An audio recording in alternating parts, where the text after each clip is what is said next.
দর্শক স্বাগত আন্তর্জাতিক সংবাদে, সাথে আছি আমি নুজহাত রাহনুমা।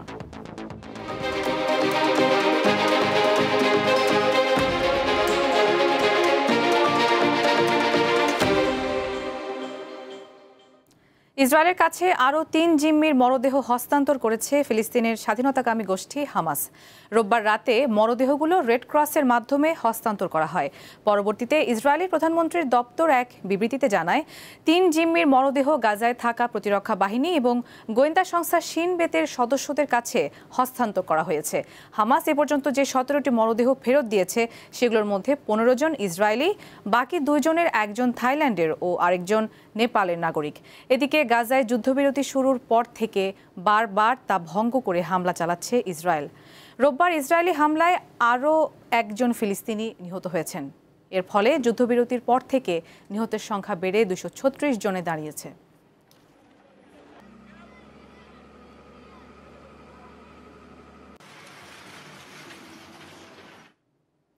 আফগানিস্তানের উত্তরাঞ্চলে ৬.৩ মাত্রার শক্তিশালী ভূমিকম্প আঘাত হেনেছে।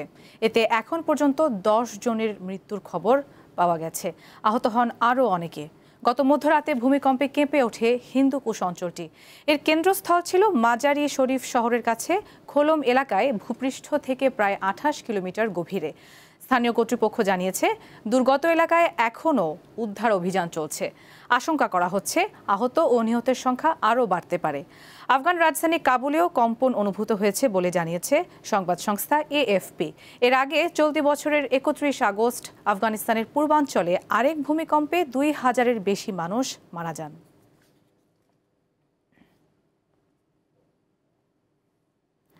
তাইওয়ানের ওপর চীন কখনোই কোনো পদক্ষেপ নেবে না, কারণ তারা এর পরিণতি কি হতে পারে তা জানে বলে দাবি করেছেন যুক্তরাষ্ট্রের প্রেসিডেন্ট ডোনাল্ড ট্রাম্প। মার্কিন সংবাদ প্রচার মাধ্যম সিবিএস নিউজকে দেয়া এক সাক্ষাৎকারে এই দাবি করেন ট্রাম্প। চীন আক্রমণ করলে তিনি মার্কিন বাহিনীকে তাইওয়ানকে রক্ষা করার নির্দেশ দেবেন কিনা তা জানতে চাইলে ট্রাম্প বলেন, এটি ঘটলে সবাই জানতে পারবে এবং শি জিনপিংয়ের উত্তর বোঝেন। তবে শি কি বোঝেন সে বিষয়ে কিছু বলতে অস্বীকৃতি জানান মার্কিন প্রেসিডেন্ট। যুক্তরাষ্ট্রের কাছে যথেষ্ট পারমাণবিক অস্ত্র আছে, যা দিয়ে পৃথিবীকে ১৫০ বার উড়িয়ে দেওয়া যাবে বলে দাবি করেছেন যুক্তরাষ্ট্রের প্রেসিডেন্ট ডোনাল্ড ট্রাম্প। মার্কিন সম্প্রচার মাধ্যম সিবিএস নিউজকে দেয়া এক সাক্ষাৎকারে এ দাবি করেছেন ট্রাম্প। তার দাবি, উত্তর কোরিয়া একমাত্র দেশ নয় যারা পারমাণবিক পরীক্ষা চালাচ্ছে।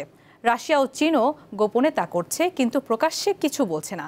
তিনি বলেন, যুক্তরাষ্ট্রের কাছে অন্য যে কোনো দেশের তুলনায় বেশি পারমাণবিক অস্ত্র আছে।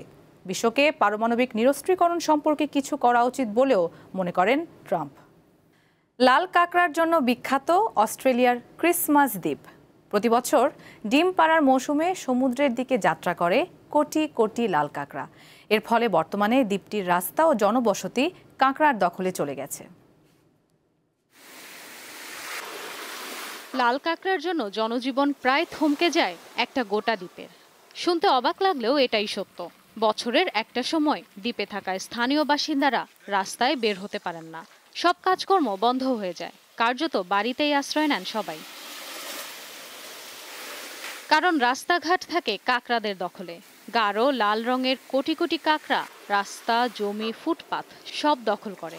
লাল কাঁকড়াদের ডিম পাড়ার মৌসুমে এমন পরিস্থিতি দেখা যায় ভারত মহাসাগরে অবস্থিত ক্রিসমাস দ্বীপে। আর তাই এই দ্বীপকে বলা হয় লাল কাঁকড়ার দ্বীপ। ইন্দোনেশিয়ার জাভার দক্ষিণ প্রান্তে অবস্থিত ক্রিসমাস দ্বীপটি অস্ট্রেলিয়ার অধীনে। প্রতি বছরের মতো এবারও এই দ্বীপে শুরু হয়েছে কাঁকড়াদের বার্ষিক অভিবাসন। বনাঞ্চল ছেড়ে সাগরের দিকে যাত্রা করেছে প্রায় ১০ কোটি লাল কাঁকড়া। এর ফলে দ্বীপটির রাস্তা ও জনবসতি বর্তমানে কাঁকড়াদের দখলে। বছরের এই সময়টায় লাল কাঁকড়ারা ডিম পাড়ে, আর এর জন্য তারা সমুদ্রের একটি বিশেষ অংশকে বেছে নেয়। লাল কাঁকড়াদের এই দল সমুদ্রের দিকে একযোগে রওনা হয়। ব্যস্ত রাস্তা থেকে শুরু করে মানুষের ঘরবাড়ি, কোনো স্থানই তাদের পদযাত্রা থেকে বাদ যায় না।